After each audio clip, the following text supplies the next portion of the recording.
Video में स्वागत है। आज हम बात करेंगे कॉन्सेप्ट ऑफ ट्रायंगुलेशन के बारे में। ट्रायंगुलेशन,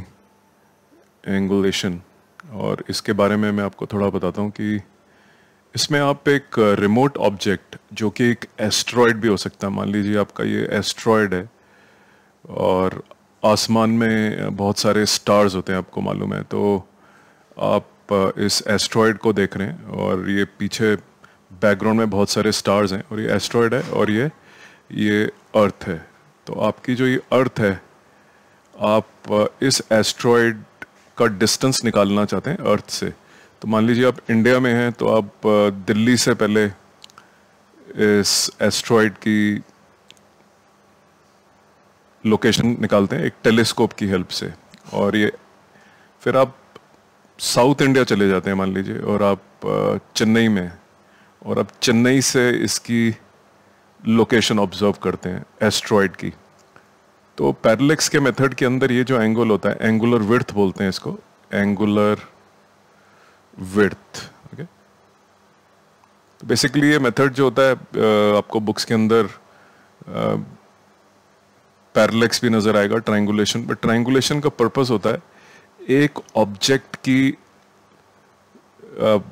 लोकेशन ढूंढना दो पॉइंट से।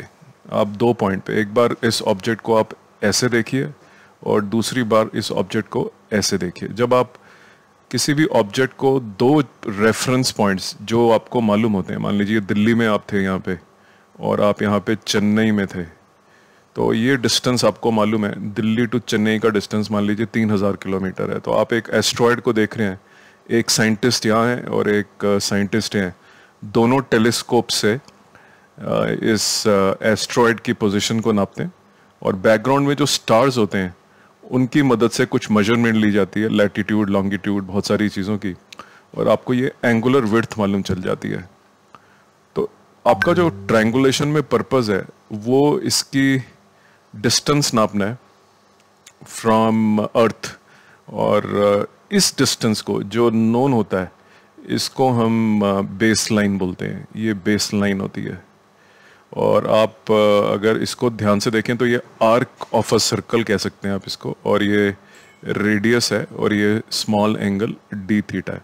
तो आर्क इज इक्वल टू, ये जो आपकी आर्क है दिल्ली से चेन्नई, वो इक्वल टू एंगुलर विड्थ है जो आपका डी थीटा, जो आपने टेलीस्कोप की मदद से नापा है, multiply by the distance of the asteroid, जो है आप ये रेडियस, ये बराबर मान लेते हैं कि दिल्ली से भी जब नापा था और चेन्नई से भी नापा था तो डिस्टेंस जो था वो डी था। तो आप इस इक्वेशन से दिल्ली चेन्नई का जो डिस्टेंस है वो आपको मालूम है, डी थीटा आपने दो टेलीस्कोप की मदद से नापा है, एक साइंटिस्ट चेन्नई में बैठा हुआ है और एक दिल्ली में बैठा हुआ है। तो इन दोनों ने अपनी मेजरमेंट्स लेके एंगुलर विड्थ निकाल दी।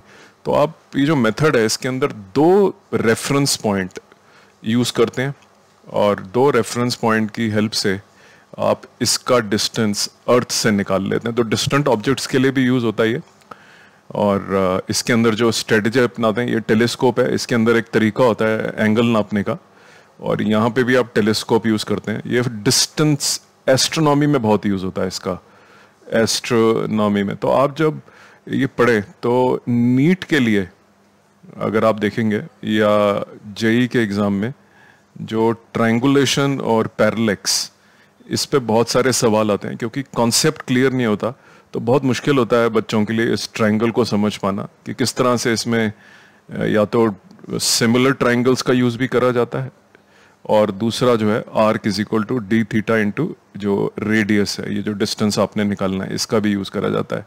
बट ब्रॉडली जो पिक्चर है कि ये दो पॉइंट्स आपको मालूम होते हैं, और यहाँ पे आप कोई मेजरिंग डिवाइस जो एंगल नाप सकता है वो यूज करते हैं, और आपको ये एंगुलर विड्थ मिल जाती है जो स्टार है इस आर्क के ऊपर सबटेंड करता है।